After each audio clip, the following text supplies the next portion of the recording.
నెల్లూరు జిల్లా Telugu Desam party parliamentary అధ్యక్షులుగా మూడోసారి నియమించడం పట్ల బీసీ వర్గాలు ఎంతో ఆనందం వ్యక్తం చేస్తున్నాయి. ఈ సందర్భంగా నెల్లూరు జిల్లా తెలుగుదేశం పార్టీ కార్యాలయంలో ఆయనకి అభినందన సభ ఏర్పాటు చేశారు. ఈ సందర్భంగా తెలుగుదేశం పార్టీని ఏ విధంగా స్ట్రెంగ్త్ ఆన్ చేయబోతున్నారో మనం కూడా ఆయనతో మాట్లాడి తెలుసుకునే ప్రయత్నం చేద్దాం.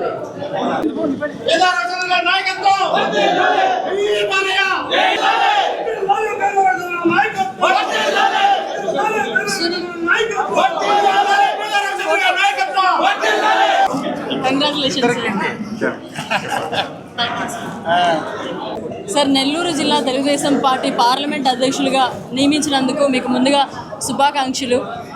బిదా రవిచంద్ర గారు, మీరు హ్యాట్రిక్ మూడోసారి నియమింపబడ్డారు. సో ఎలా ఫీల్ అవుతున్నారు సార్? ముందు నుంచి ప్రతిపాదనలు వేరే అనుకున్నాం, కానీ చివరి నిమిషంలో పార్టీ నిర్ణయం తీసుకొని జిల్లాలో బాధ్యతలు చేపట్టాలని పార్టీ అధ్యక్షులు గౌరవనీయులు చంద్రబాబు నాయుడు గారు ఆదేశాల మేరకు నాకు కూడా ఊహించలేదు మళ్ళీ జిల్లా బాధ్యతలు చేపడతామని. మిత్రుడు చేజర్ల వెంకటేశ్వర రెడ్డి గారు ప్రధాన కార్యదర్శిగా, నేను గతంలో పనిచేసినటువంటి టీం మేమిద్దరం కూడా తప్పకుండా పార్టీ జిల్లా మంత్రులు పెద్దల ఆనం రామనారాయణ రెడ్డి గారు, అదేవిధంగా డాక్టర్ పొంగూరు నారాయణ గారు, పార్లమెంటు సభ్యులు పెద్దలు వేమిరెడ్డి ప్రభాకర్ రెడ్డి గారి సహకారం, శాసనసభ్యులు, శాసన మండలి సభ్యులు, కార్పొరేషన్ చైర్మన్లు, పార్టీ పెద్దలందరి సహకారంతో పార్టీని ఒక సమన్వయంతో ముందుకు తీసుకెళ్తామని తెలియజేస్తుంది. అయితే బీసీలను నియమించడంపై స్ట్రాటజీ ఏమైనా ఉందా అని ప్రజలు చర్చించుకుంటున్నారు. దీని మీద మీరేమంటారు? ఇక్కడ పార్టీ బాధ్యతలు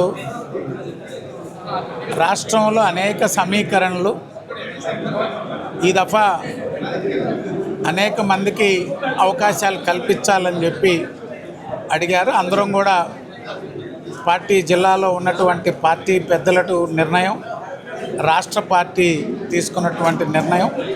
ఎందుకంటే గత ఎన్నికల్లో బీసీలకు ఇక్కడ పోటీ చేసేటువంటి అవకాశం ఉన్నటువంటిప్పటికీ నేను రాయలసీమ జిల్లాలో బాధ్యతల్లో ఉండడం, నాకు నేనుగా ఎన్నికలకి దూరంగా ఉన్నాం, పార్టీ బాధ్యతల్లో పెడితే బాగుంటుంది అనేటువంటి ఆలోచన పార్టీ నాడు నిర్ణయం తీసుకొని మళ్ళీ జిల్లా బాధ్యతలు చేపట్టాలనేటువంటి ఆలోచన చేయడం. అందరూ కూడా తప్పకుండా అన్ని వర్గాలకి అందుబాటులో ఉండి పార్టీని ముందుకు తీసుకెళ్తామని చెప్పి తెలియజేస్తాం. పార్టీని స్ట్రెంగ్త్ ఆన్ చేయడానికి ఏ విధంగా ముందుకు తీసుకెళ్ళిపోతున్నారు? పార్టీ చాలా బలంగా ఉంది. ప్రధాన కార్యదర్శి గారు, నేను నాయకులతో సమన్వయం చేసుకొని పార్టీ కార్యక్రమాలను ముందుకు తీసుకెళ్తాం.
మరిన్ని అప్డేట్స్ కోసం మన HN9 టీవీ ఛానల్ ని సబ్స్క్రైబ్ చేసుకోండి.